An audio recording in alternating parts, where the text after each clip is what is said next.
Peze Tar fled her home country of Liberia when she was 17. Her country was war-torn. She ran for her life. I maybe stay in the country, but it was getting to the point where even in your own home was not safe. Civil war separated her family and made her a refugee. So you'll be sitting in your house and you hear knock at the door or maybe shooting outside, you have to run. Peze fled to Ghana, where she found a sister she never knew. She and her sister Estella lived there for 10 years before coming to Canada. They came here for their children and for safety. We're here we passed through Ivory Coast and then we came to Ghana, and from Ghana to Canada. And the safety in Canada. So, and it was my prayer actually to come to Canada. Like, I have friends that apply for political asylum for the United States, but I always pray that I'll come to Canada and God answer my prayer. I'm here today. Her prayer was to come to Canada, but she didn't expect to leave family behind. Her husband is still in Liberia and is hoping to come to Canada soon. But her mother didn't even know she was alive until she came here almost 3 years ago. Like Estella and I, she didn't know that we were living, and just for her to know that we were on this side of the world, she was very happy when she got to know that we were on this side. A mother's love for her children runs deep. Peze wanted more for her daughter, Wilma, and she knew that Canada would provide more opportunities for her. It was hard growing up, comparing life in Canada here, where the kids found it easier growing up because they get what they want.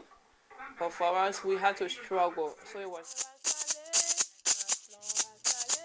Wilma won't experience the life Peze had, and the more time she spends in Canada, the bigger the steps she'll take to succeed.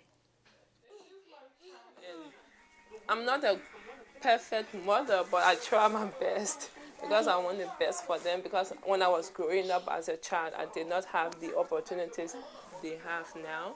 So I want them to make the best use of it. As Canada have opportunities for kids, so I want them to make the best use of the opportunities here and come up as good kids. And Canada will not regret having us here. As much as she'd read about it, she didn't know what to expect from Canada's cold climate.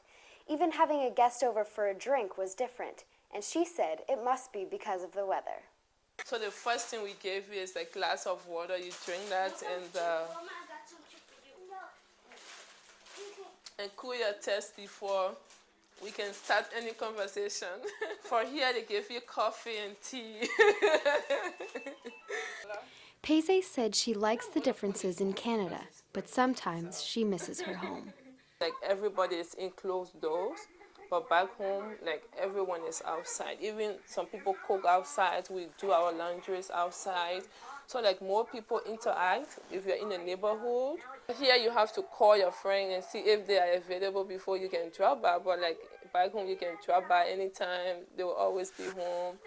So those are some of the things that we found here. Like, everybody is by themselves.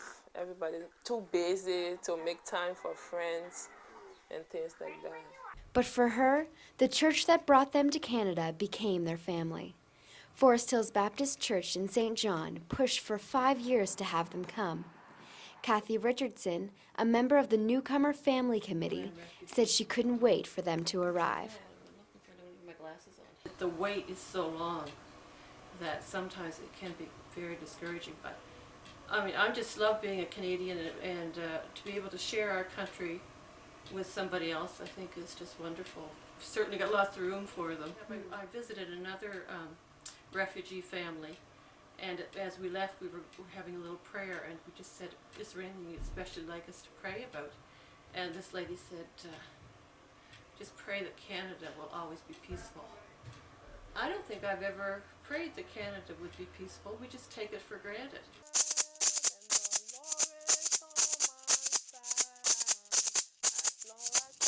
Peace, freedom, and human rights. Peze said she loves being in Canada to experience these and to be considered an equal.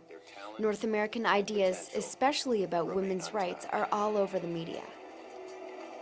I am powerful. I am powerful. But we weren't the first to think of this idea. The new Liberian president is a woman. Ellen Johnson Sirleaf gives inspiration to women like Pese.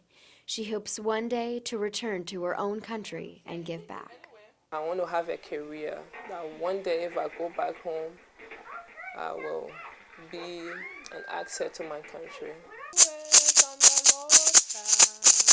Safe, yeah, I could go back, but once it's not safe, I won't be able to go back, but till it's safe, probably maybe the next 20, 30 years, once it's safe. In Canada, we can't understand the fear the people of a war-torn country feel. We take for granted the peace we have. Pese said this country is her refuge and her opportunity. And for her, a little Canadian hospitality goes a long way. For Stu Journalism, I'm Liz Dail reporting from St. John.